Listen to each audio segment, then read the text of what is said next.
जय हिंद। स्वागत है हमारे YouTube channel top creative coaching centre में और हम हैं क्रिएटिव। तो बच्चों, जैसे आप सबको पता है कि झारखंड के CGL का एग्ज़ाम जो है वो अक्टूबर महीना में प्रस्तावित है। यानी ये जो टाइम है आप लोग एकदम बढ़िया से ईमानदारी के साथ लगन के साथ पढ़ाई करते रहिए, क्योंकि एग्ज़ाम जो है वो बहुत ही नज़दीक आने वाला है।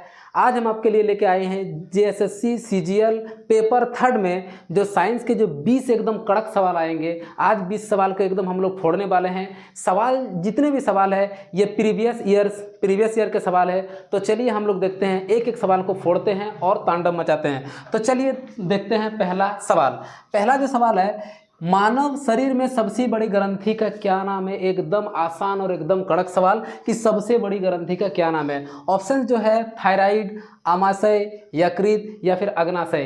तो चलिए बताइए इसका झटपट जवाब, किसका जवाब क्या होगा। तो इसका जो सही जवाब होगा वो होगा यकृत। क्या होगा? यकृत। यकृत के बारे में थोड़ा हम लोग जानते हैं कि सबसे ज़्यादा कोशिका विभाजन जो होता है वो यकृत में ही होता है, और सबसे कम कोशिका विभाजन होता है माथा में, यानी वो ब्रेन में होता है। कहाँ पर? ब्रेन में। उसके बाद देखते हैं अग्नाशय। अग्नाशय से 3 हार्मोन निकलता है जिसको हम लोग बोलते हैं लाट। ये कौन सा चीज़ है? लाट। हाँ सही बात है, ये है लाट। LAT। L से होता है लाइपेज, A से होता है एमाइलेज और T से होता है ट्रिप्सिन। क्या होता है? T से होता है ट्रिप्सिन। तो ये बना क्या? लाट। चलिए हम लोग आगे देखते हैं आमाशय। आमाशय से निकलता है HCl और आमाशय के कुल भाग होते हैं 3, कार्डियक, रुजी और पाइलोरी। तो इसका जो सही आंसर हो गया वो हो गया यकृत। चलिए अब हम लोग देखते हैं अगला सवाल। लेंस की ऑप्टिकल शक्ति किससे मापी जाती है। देखो, शक्ति का मतलब क्या होता है कि लेंस कितना दूर तक देख पाएगा। ये पावर नापने के लिए किस चीज़ का मतलब, किस चीज़ से उसको हम लोग मापेंगे? मिलीमीटर, सेंटीमीटर, डायोप्टर या फिर वाट।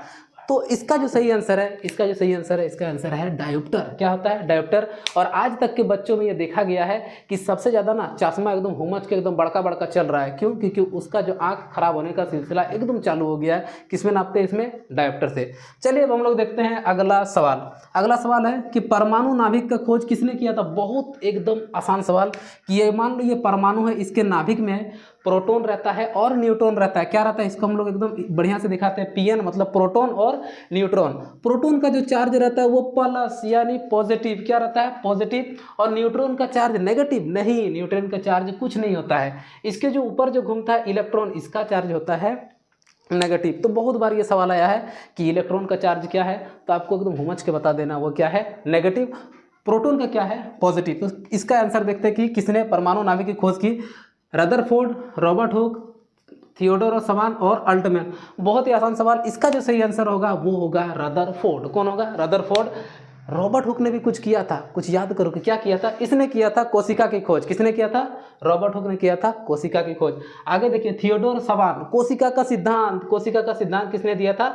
थियोडोर और सवान ने दिया था। अगला ऑप्शंस में देखते हैं अल्टमैन ने किया था माइटोकॉन्ड्रिया की खोज। माइटोकॉन्ड्रिया क्या? हम लोग के शरीर में जो एनर्जी मिलता है वो मिलता है माइटोकॉन्ड्रिया से। इसी का खोज कर दिया था कौन? अल्टमैन ने। माइटोकॉन्ड्रिया जो एनर्जी बनाता है वो ATP के फॉर्म में बनाता है और उसमें चलता है क्रेब्स चक्र। तो चलिए अब हम लोग देखते हैं, तो इसका सही आंसर हो गया रदरफोर्ड। अब हम लोग देखते हैं अगला सवाल। कीड़ों के अध्ययन को क्या कहा जाता है। छोट छोट जो कीड़ा रहता है उसका भी कुछ कहा जाता है। क्या कहा जाता है? पक्षी विज्ञान, डेंड्रोलॉजी, कीट विज्ञान और सेरिकल्चर। चारों में से बताइए कि इसका ऑप्शन क्या होगा। वीडियो को पॉज कीजिए और दीजिए इसका सही जवाब। चलिए इसका जो सही जवाब है कि कीड़ों का अध्ययन, ये हो जाएगा कीट विज्ञान। कीट का मतलब होता है कीड़ा और विज्ञान का मतलब होता है विज्ञान से रिलेटेड उसका अध्ययन करना। तो क्या होगा? कीट विज्ञान। पक्षी विज्ञान में पक्षी का अध्ययन, डेंड्रोलॉजी में झाड़ी का अध्ययन, झुड़पत का अध्ययन किसमें होता है? डेंड्रोलॉजी में। आगे देखिए सेरिकल्चर में होता है रेशम कीट जिससे रेशम का बढ़िया एकदम साड़ी बनता है ना, वो कहाँ से? सेरिकल्चर से। रेशम का सबसे पहला जो उत्पादन किया था वो किया था चीन ने, और चीन ने बाकी दुनिया को बताया ही नहीं था। खैर चलिए हम लोग देखते हैं अगला सवाल। इनमें से सबसे चमकीला धातु क्या है। देखिए यहाँ पर धातु बोला गया है लोहा, पारा, सोना या सोडियम। एकदम दीजिए, वीडियो को पॉज कीजिए और दीजिए एकदम बढ़िया से जवाब। क्या आपको क्या लगता है क्या आंसर होगा? लोहा, पारा, सोना या सोडियम। इसका जो सही आंसर होगा कि सबसे चमकीला, तो देखने में सबसे चमकीला और सबका पसंदीदा, इसका आंसर क्या होगा? इसका आंसर होगा सोना। क्या होगा? सोना जो है वो 24 कैरेट का होता है, लेकिन 24 कैरेट को खींचिएगा ना तो एकदम खींचा के एकदम लंबा हो जाएगा। इसलिए उसको 24 कैरेट का नहीं, जो पहनता है नॉर्मली सोना वो रहता है 22 कैरेट का। कितना का? 22 कैरेट का। अगर 24 कैरेट का कोई मान लो लड़की सोना लेके मान लो उसका कान में हर चोर पकड़ के अगर खींचेगा ना तो पूरा सोने में घिंचा जाएगा। कान तो छोड़िए, पूरा सोना खींचा जाए। क्यों? क्योंकि उसका डक्टाइल जो है वो बहुत ज़्यादा रहता है और ये खूबसूरत भी रहता है, चमकीला भी रहता है। आगे देखिए पारा, कमरे के तापमान पर धातु जो द्रव अवस्था में रहता है वो रहता है पारा। देखिए जब धातु पूछेगा ना कि कमरे के तापमान पर कौन सी धातु द्रव अवस्था में रहता है तो उसका आंसर मारिएगा पारा।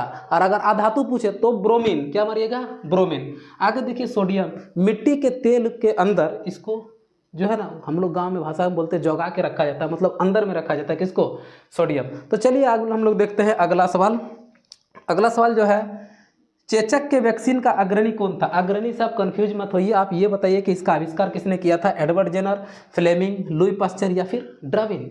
तो इसका जो सही जवाब है कि चेचक का, इसका है एडवर्ड जेनर। किसने किया था? बिल्कुल सही जवाब, एडवर्ड जेनर। आगे देखते हैं फ्लेमिंग, पेनिसिलिन के टीका का खोज किसने किया था? ये किया था तुम्हारे देखे फ्लेमिंग ने। उसके बाद रेबीज का टीका का किसने किया था? लुई पास्चर ने। और विकासवाद का सिद्धांत तो आपको याद ही होगा, ये क्लास 9 का है। विकासवाद का सिद्धांत दिया था किसने? डार्विन ने। किसने दिया था? डार्विन ने। आगे हम लोग देखते हैं कि पक्षी के हृदय में कितने कोष्ठक पाया जाता है? कोष्ठक का मतलब क्या था? कोष्ठक का मतलब ये मान लो हृदय है, इसी को बोलते हैं 1 कोष्ठक, 2 कोष्ठक, 3 कोष्ठक, 4। जैसे सबसे पहले ऑप्शन देखते हैं 4, मनुष्य में पाया जाता है कितना? 4। स्तनधारी में कितना पाया जाता है? 4। उसके बाद हम लोग देखते हैं 3 किस में पाया जाता है? 3 पाया जाता है रेप्टाइल में, उभयचर में। 3 किस में पाया जाता है? उभयचर में। उभयचर का मतलब होता है बेसिकली जो पानी में भी रहता है और जो कहाँ मैदान में भी रहता है, उसको क्या बोलते हैं? उभयचर। उसमें होता है 3। तो पक्षी के हृदय में कितने कोष्ठक पाए जाते हैं? तो पक्षी का सही आंसर हो जाएगा कितना? 4। क्या हो जाएगा? 4। मनुष्य में कितना? इसमें भी 4। मेढक चूंकि उभयचर है, पानी में हचा करके कूद देता है, पानी में भी रहता है, टाड़े में भी रहता है, तो इसको क्या बोलते हैं? उभयचर। तो ये कितना होता है इसका? 3। कितना होता है? 3। मछली का कितना होता है? मछली का होता है 2। मछली का कितना होता है? 2। और सबसे हैरान करने वाला बात, ये 8 किसका होता है? तो केचुआ का कोष्ठक 8 नहीं होता है, लेकिन केचुआ का दिल जो है वो 8 होता है। एक केचुआ में कितने दिल होता है? 8 गो होता है। वो गाना आप लोगों ने बहुत बढ़िया से सुना होगा कि 2 दिल होते हैं हमारे सीने में, ये 8 लेके बैठा हुआ। कितना है? 8। तो चलिए यहाँ तक आपका सवाल एकदम बिल्कुल क्लियर हो गया है। अब हम लोग बढ़ते हैं आगे और देखते हैं अगला सवाल। तो चलिए हम लोगों ने देख लिया था इससे पहले कि 7 सवाल। अब हम लोग शुरू करते हैं सवाल नंबर 8। बहुत ही एकदम अच्छा सवाल है और आसान सवाल है कि बेरी बेरी रोग किस विटामिन के कमी के कारण होता है? ये बहुत ही आसान सवाल है कि बेरी बेरी रोग किसके कारण मतलब होता है। चलिए ऑप्शन देखते हैं। पहला ऑप्शन से ए, दूसरा है बी, फिर सी, फिर डी। देखिए इसका जो सही आंसर होगा ना, इसका सही आंसर होगा option number B. B for क्या होता है? Beriberi. क्या होता है? बी से बेरी बेरी। अगर हम लोग देखते हैं थोड़ा और इसको बढ़िया से देखते हैं कि ए से क्या होता है, तो ए से होता है रतौंधी। क्या होता है? रतौंधी। गांव में इसको बोलते हैं रातकाना, ठेठ रातकाना। गांव में क्या बोलते हैं? रातकाना। ए से होता है रतौंधी, बी से होता है बेरी बेरी, और सी से होता है स्कर्वी। क्या होता है? सी से होता है स्कर्वी। क्या होता है? स्कर्वी। और डी से जो होता है रिकेट्स। रिकेट्स में बेसिकली क्या होता है कि नॉर्मली हम लोग का पाँव ऐसा नहीं, कुबड़ टाइप का हो जाता है। कैसा? ये जो शेप है ना, ये सीधा नहीं रहता, हल्का टेढ़ हो जाता है। इस वाला भी टेढ़ हो, तो उसको धनुष, तो क्या होता है? धनुष आकार का हो जाता है। तो इस बीमारी को पता है धनुष बीमारी भी कहते हैं, धनुष का आकार का हो जाता है। तो 8 का जो सही आंसर है उसका आंसर है विटामिन बी। आगे देखते हैं, बहुत ही बढ़िया सवाल, बहुत ही प्यारा सवाल कि सामान्य मनुष्य का बीपी कितना रहता है? बीपी का मतलब होता है ब्लड प्रेशर। ब्लड प्रेशर बोलते हैं जो खून जो हम लोग के शरीर में जो एकदम पूरा एकदम हुमच के दौड़ता है धमनी और सिरा के माध्यम से, उससे होता है क्या? बीपी। तो सामान्य बीपी कितना रहता है? 120/80, 140/90, 90/60 और 200/100। काफ़ी ज़्यादा हो गया। तो इसका जो सही आंसर है 120/80। इसका सही आंसर क्या है? 120/80।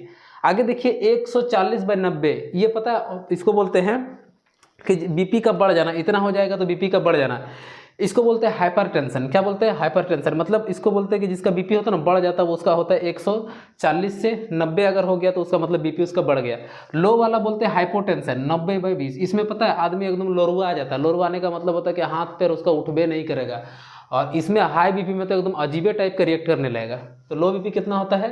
90/60। 90/60। तो इस सवाल का जो सही आंसर है, बहुत ही आसान सवाल, 120/80। अगला जो देखते हैं कि दूध का घनत्व, दूध का जो डेंसिटी है किस यंत्र द्वारा मापा जाता है? Lactometer, hydrometer, barometer, seismograph. तो चलिए इसको आप लगाइए, वीडियो को पॉज कीजिए और इसका जो है ना सही जवाब दीजिए कि इसका घनत्व किस में मापते हैं।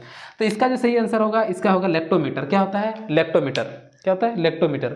हवा, इसमें जो सिस्मोग्राफ जो होता है ये मापता है भूकंप, भूकंप का जो ग्राफ होता है कहाँ कितना ऊंचा जाएगा, कहाँ कितना नीचा जाएगा, ये नापेगा किसमें, सिस्मोग्राफ। वायु के जो दाब नापता है वो नापता है कौन, बैरोमीटर। क्या नापता है, बैरोमीटर। तो इसका जो सही आंसर हुआ कि दूध का घनत्व कौन नापता है, ये नापता है लेक्टोमीटर।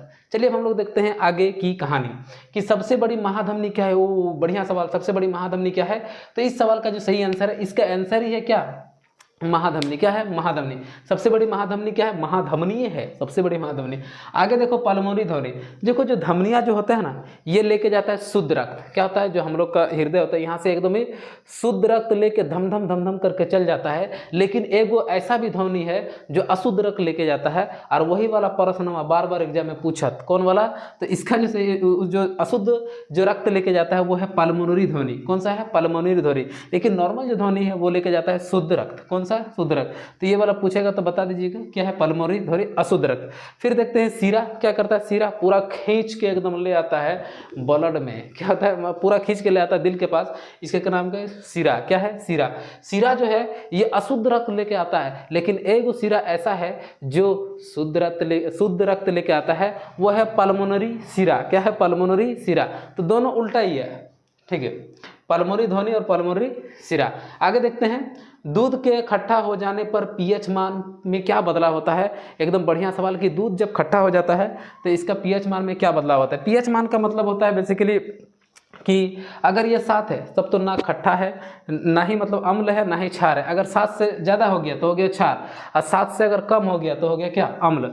तो इसका मान दूध तो पहले कितना रहता है, पहले इसका मान रहता है 6.6 के करीब करीब।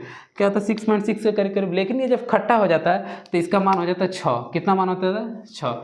खट्टा होने यानी 7 से नीचे आना, यानी थोड़ा सा इसका घट जाता है। कितना इसका मान हो जाता है, 6। तो इसका सही आंसर है 6। आगे वाला, शुद्ध जल का पीएच मान क्या आता है। बहुत ही आसान सवाल और बहुत बार पूछा गया है। जल का फॉर्मूला आता है H2O। क्या होता है, H2O। 7 होता है कि 2.4 होता है, 8 होता है कि 6.6 होता है। तो इसका जो सही आंसर होगा, इसका शुद्ध का कितना होगा, 7। कितना होगा, 7। आगे देखते हैं कि ये जो नींबू का होता है ना, ये होता है 2.4 के करीब करीब। किसका, नींबू का 2.4।